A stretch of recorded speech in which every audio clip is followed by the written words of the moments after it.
Graça e paz a todos. Vamos para a nossa lição número 11 do Programa de Educação Cristã Continuada, neste segundo trimestre do ano de 2021. O tema é Imitadores de Deus no Mundo e no Lar, baseado em Efésios capítulo 5. O texto áureo nos fala: Pois outrora erais trevas, porém agora sois luz no Senhor, andai como filhos da luz. Efésios 5, versículo 8. Verdade prática: a condição de servo de Cristo deve influenciar todas as áreas de nossa vida, inclusive o convívio familiar. Leitura bíblica tem Efésios capítulo 5, versículos 18 a 33, e no sugerido da APA Cristã, de número 5 e 305. Neste capítulo, Paulo trata de como deve ser a vida cotidiana dos cristãos, como deve ser o seu proceder na sociedade, principalmente na família. O primeiro tópico nos fala sobre obras das trevas e frutos da luz. Esse é um tema que aparece várias vezes no Novo Testamento, a contraposição entre o reino das trevas e o reino da luz. Os filhos de Deus são chamados a serem filhos da luz, a fazerem a sua vida como participantes do reino da luz para enfrentar o reino das trevas. Paulo começa lembrando sobre as obras das trevas. Em outro tempo, outrora, vocês eram trevas, mas agora vocês são luz no Senhor. Veja que é algo semelhante ao que encontramos na filosofia grega, no chamado mito da caverna, de Platão, em que ele imagina pessoas que o tempo todo, durante toda a vida, viveram numa caverna. Não conhecem outra realidade além daquelas trevas. Porém, algumas vão conseguindo sair daquela caverna para a luz, para um ambiente exterior. Algumas ficam tão impactadas por aquele ambiente iluminado que preferem voltar para as trevas na caverna, e outras vão aprendendo aos poucos a se comportar no ambiente da luz. Na vida cristã é algo parecido. Nós precisamos aprender a nos comportar de acordo com a luz, como filhos da luz. E aqui Paulo mostra uma série de comportamentos que não condizem com a vida de quem nasceu de novo em Cristo. Ele começa falando da impundícia, ou em outras traduções, a fornicação. A palavra grega aqui é porneia, de onde vem a pornografia, a palavra pornografia. Porneia representa todo tipo de impureza sexual, todos os tipos que se imagine. Tudo aquilo que sai do padrão divino, um homem e uma mulher nos laços sagrados do matrimônio. Tudo aquilo que sai deste padrão, a Bíblia chama de porneia. Mas não é apenas isso. Não é apenas a fornicação, não é só a impundícia, não é apenas a porneia. Também Paulo continua nesse texto, toda impureza ou avareza, ou seja, todo tipo de impureza que acaba sendo uma contaminação da nossa vida nos termos de... Mas o grande destaque desse versículo é a questão da impureza sexual. Na época de Paulo, o mundo romano estava mergulhado em todo tipo de prostituição, em todo tipo de impureza sexual, adultério, fornicação, prostituição, homossexualismo, tudo que se possa imaginar. Não era muito diferente dos tempos atuais, em que a permissividade sexual alcançou níveis que talvez deixassem os romanos da época de Paulo até envergonhados. Veja, portanto, que esse tipo de comportamento, o apóstolo está mostrando, não condiz com a vida de servos de Deus, de pessoas que já saíram das trevas para a luz. Mas não é apenas isso. No versículo 4, ele relaciona também outros comportamentos que não condizem com a vida cristã. Ele fala de torpezas, são as obscenidades, as imoralidades. Ele fala de parvoíces. O que é isso? Conversas tolas, conversas improdutivas. Ele fala de chocarrices. O que é isso? Gracejos indecentes. Nada disso convém àqueles que já saíram das trevas para a luz. Mas antes, continua o texto bíblico, ações de graças. A nossa vida deve ser pautada pelo louvor a Deus e também louvor ao próximo, reconhecer aquilo que os outros nos fazem de bom. É muito triste quando nós vemos pessoas que só sabem abrir a sua boca para falar mal dos outros, para reclamar, para xingar, para amaldiçoar. Paulo está mostrando que esse tipo de comportamento não é próprio daqueles que saíram das trevas para a luz. Veja que Paulo está falando para crentes que viviam na cidade de Éfeso, uma sociedade que havia banalizado o pecado, ou seja, não é muito diferente da sociedade atual. Uma sociedade que, ao mesmo tempo que ensina a fazer o bem, mas pratica o mal e tolera o mal, ou seja, uma sociedade extremamente hipócrita. O nosso comentário destaca que nenhuma pessoa que vive deliberadamente na prática habitual do pecado terá lugar no reino de Deus. O arrependimento, que produz mudança de comportamento, é o caminho para corrigir as práticas inconvenientes. Claro que isso não acontece do dia para a noite. Muitas vezes leva toda a nossa vida. Portanto, a nossa luta deve ser todo o tempo para sairmos cada vez mais das trevas e avançarmos cada vez mais na direção da luz. O segundo item fala sobre o fruto da luz, baseados em Efésios 5:9, porque o fruto da luz consiste em toda bondade, justiça e verdade. Vamos analisar cada uma dessas condutas que é aqui mencionada. O que é bondade? Fala aqui que são os atos de generosidade praticados pelo cristão para com as demais pessoas. Mas bondade é muito mais do que isso. Existem pessoas que são bondosas por fora, mas não por dentro. A bondade não é apenas o que você faz, mas também aquilo que você é. A justiça, o que é isso? É a equidade, é a retidão, é a característica de alguém que não admite fazer aquilo que é errado, mas procura sempre fazer o que é certo, em contraste com a natureza humana que sempre procura fazer o que é errado. E por último, a verdade. A verdade significa muita coisa dentro do contexto que vivemos. Vivemos num mundo mentiroso, vivemos num mundo falso, num mundo de aparências. Portanto, a verdade é justamente o oposto de tudo isso.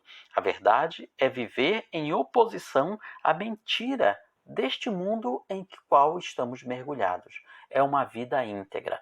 Perceba que essas três virtudes, bondade, justiça e verdade, elas são como que o tripé que sustenta esse fruto, o fruto da luz, que não se confunde com o fruto do Espírito, embora, por exemplo, a bondade e a justiça apareçam ali também no fruto do Espírito. Aqui é muito mais. Nós poderíamos fazer uma comparação dizendo que essas três virtudes é como se fosse um tripé que sustenta a base onde você pode encontrar este fruto do Espírito na vida da pessoa. No terceiro item, nós lemos: arremenda o tempo, porque os dias são maus. Efésios 5,16. Aqui é um ponto muito importante. Como devemos usar o nosso tempo? Remir o tempo significa usar bem o tempo, usar bem cada oportunidade. O tempo é uma mercadoria muito valiosa. Nós não podemos comprar tempo, nós não podemos fazer o tempo voltar atrás, não podemos recuperar o tempo perdido. Então, Satanás tenta nos pressionar para que, pela falta de tempo, não pensemos nos valores reais, naquilo que realmente importa. Além disso, ele procura nos entreter com coisas supérfluas, com coisas banais, para que nós percamos o alvo, percamos o sentido de tempo. Hoje em dia, existem muitas formas de nós nos entretermos: as redes sociais, a mídia televisiva, a internet, as diversas programações que tem aí nos canais da TV a cabo, o YouTube, a mídia em geral. Você pode passar o dia inteiro ligado nisso e não vence toda a quantidade de disponibilidade de atrações que existem de todos os tipos, gostos e formas, lícitos ou ilícitos. Ou seja, é muito fácil nós gastarmos o nosso tempo em coisas banais, em coisas que não edificam, e dessa forma não termos tempo para fazer aquilo que realmente agrada a Deus. Segundo tópico, enchei-vos do Espírito. Aqui Paulo mostra aos Efésios um caminho sobremodo excelente para aqueles que querem vencer o pecado e cultivar um frutífero relacionamento com Deus. Depois de mostrar como não devem agir, agora ele está mostrando como vocês devem agir. O primeiro item: não vos embriagueis com vinho, no qual há dissolução ou contenda, mas enchei-vos do Espírito. Veja que aqui não é apenas a questão das bebidas alcoólicas, algo que era muito comum na vida de Paulo, na época de Paulo, e também nos tempos atuais. Pequenas quantidades de álcool podem causar grandes problemas na mente, nas reações, no comportamento de uma pessoa. E esse mesmo cuidado nós devemos extrapolar também para outras substâncias que causam tanto dependência química quanto psicológica.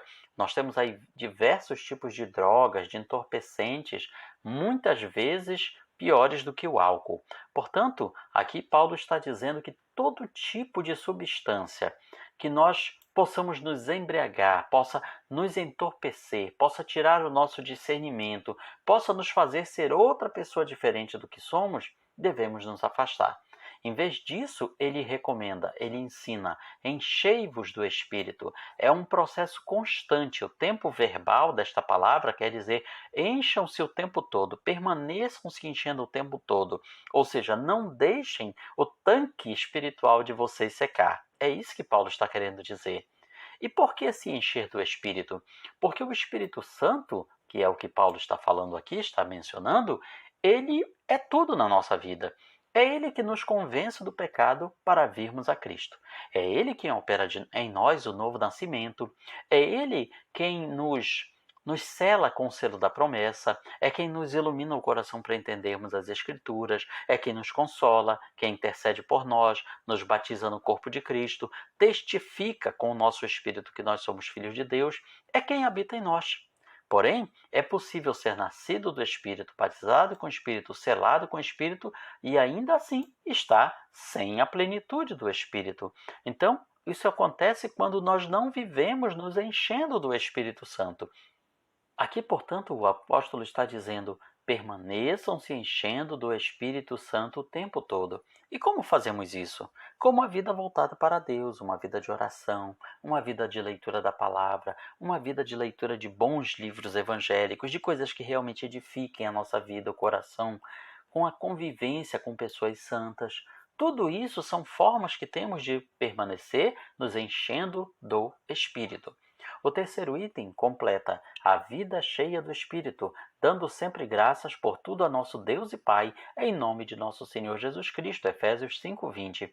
Aqui, dar graças, veja que aqui ele toca de novo nessa questão. Ele já tinha mencionado ações de graça no versículo anterior e agora sempre dando graças a Deus. O que é isso? É usarmos a nossa boca para falarmos coisas que edificam, que glorificam a Deus.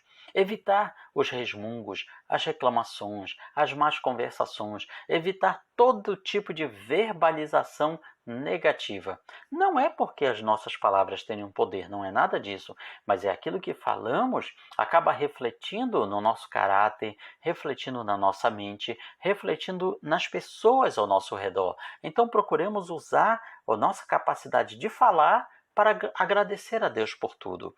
E ainda, no versículo 21, sujeitando-vos uns aos outros no temor de Cristo. O que é isso? Não podemos ser altivos, arrogantes, soberbos, mas sim submissos uns aos outros. Finalmente, no terceiro tópico, família cristã, versículos 22 a 33 de Efésios capítulo 5. Aqui, o apóstolo Paulo mostra uma maneira especial da vivência cristã, o círculo familiar, principalmente o marido e a esposa. E o fundamento dessa união, está aqui no primeiro tópico, é o amor. Eis porque deixará o homem a seu pai e sua mãe, se unirá à sua mulher, se tornarão os dois uma só carne. Esse, portanto, é o fundamento do casamento cristão. O paralelo do casamento é a relação entre Cristo e a sua igreja. O amor deve ser o fundamento dessa ligação entre homem e mulher. Não aquele amor que o mundo que nos rodeia ensina, aquele amor que, na verdade, é uma paixão, que passa, que acaba. O amor é muito mais do que isso. É um amor permanente, que jamais acaba e que cresce ao longo do tempo. É um amor que se demonstra maduro, responsável, decidido. É por essa razão que o homem deixa pai e mãe e se une à sua mulher e se tornam uma só carne. Portanto, esse é o ideal da família cristã, começando com o marido e a esposa. Estamos aqui com um ideal que contrasta com uma época que homens e mulheres mudam de parceiro, de consorte, com a facilidade que mudam de roupa.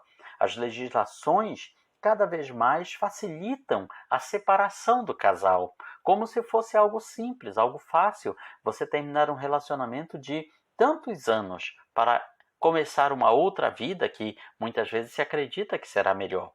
O segundo item vem falando sobre a missão da esposa. Como a igreja está sujeita a Cristo, assim também as mulheres sejam em tudo submissas ao seu marido. Efésios 5:24. Alguns interpretam da maneira errada esta palavra submissão, como se fosse uma declaração de inferioridade da mulher. Nada mais errado. É por isso, por essa interpretação errada, que nas culturas grega, romana e judaica, a figura da mulher era sempre inferior ao do homem. A mulher era quase um objeto descartável. Em muitos lugares, a mulher ela tinha menos direito do que uma criança ou do que um escravo. Vejam só. Havia pensadores judeus na antiguidade que diziam: é melhor queimar os livros da lei do que permitir que uma mulher aprendesse a lei. Mas, porém, o que é, na verdade, a submissão que a Bíblia fala? Submissão é se colocar debaixo da missão de outra pessoa. É o mesmo sentido de ajudadora que encontramos em Gênesis 2:18. Em toda missão que o homem desempenhar, o apoio e encorajamento por parte da mulher é de fundamental importância para o bem-estar de toda a família, destaca aqui o nosso comentário. A missão da esposa é respeitar o marido, e a missão do marido é fazer por merecer o respeito da sua esposa. Então veja só que essa palavra que vem em primeiro lugar para as mulheres não significa dizer: mulheres, vocês são inferiores ao homem e, portanto, vocês têm que fazer tudo o que eles quiserem. Não é isso que está dizendo. É dizendo: mulher, o homem tem uma missão e você deve completar essa missão junto com ele. Você está com ele para ajudá-lo a completar a sua missão, a alcançar a sua plenitude. Depois vem a palavra para os maridos, a missão do marido, Efésios 5:25. Maridos, amai vossa mulher, como também Cristo amou a igreja e a si mesmo se entregou por ela. A marca desse fundamento, desse relacionamento, é o amor. Esse é o sentimento que deve pautar a vida do marido. Veja que aqui novamente não está se falando da paixão. Muitas vezes se confunde o amor com a paixão. Muitos homens dizem para a mulher: eu te amo, quando na verdade estão apenas apaixonados pela sua beleza física, pelos seus bens materiais, por outros encantos, mas na realidade não amam aquela pessoa e descobrem isso lá na frente e o relacionamento acaba. Portanto, o amor é muito mais do que um simples sentimento. O amor é um modo de vida, o modo de vida por excelência que deve pautar todo o relacionamento. O apóstolo Paulo ele compara esse relacionamento homem-mulher com Cristo e a igreja. Cristo é o cabeça da igreja e a igreja é o corpo. Então, o marido é o cabeça da esposa. Cabeça no sentido de que ele deve ter uma liderança responsável, ele deve pensar no bem-estar dela. A cabeça comanda o corpo, mas deve comandar bem. Uma cabeça que não comande da maneira correta o corpo fará o corpo sofrer. Isso, inclusive, virou um ditado popular: quando a cabeça não pensa, o corpo padece. Então, isso no relacionamento também é verdade. Quando o marido não pensa como ele deveria pensar, então a esposa vai sofrer. E muitos relacionamentos, infelizmente, acabam entrando por este mau caminho. No lar cristão, diz aqui o nosso comentário, Jesus é o Senhor. Sua presença abençoadora devemos ter sempre presente, obedecê-lo em tudo. No casamento cristão não participam dois, mas sim três, e o terceiro é Cristo. Ele nos ajuda a manter o amor por nosso cônjuge. Ele completa a nossa reserva de amor, porque ele é o amor maior de Deus. A manifestação visível do amor de Deus para nós é Cristo Jesus. Então, se não buscarmos nele o amor pela esposa, onde iremos buscar? Onde iremos suprir a nossa reserva de amor se não for em Cristo Jesus? Portanto, esse relacionamento entre marido e esposa é a base de toda a família que virá. É o que vai nortear a vida e a direção dos filhos, netos e de toda uma descendência. Portanto, é algo muito importante e que deve ser levado a sério. Infelizmente, no mundo em que vivemos, os relacionamentos homem e mulher estão sendo cada vez mais banalizados, estão sendo cada vez mais vistos como uma mera relação de troca de favores. Um sustenta e outro cuida, mas é muito mais além disso. A aplicação pessoal nos fala que somos novas criaturas em Cristo e devemos viver de acordo com esse novo padrão de vida que recebemos dele, sendo luz nas trevas e bênção para todos à nossa volta.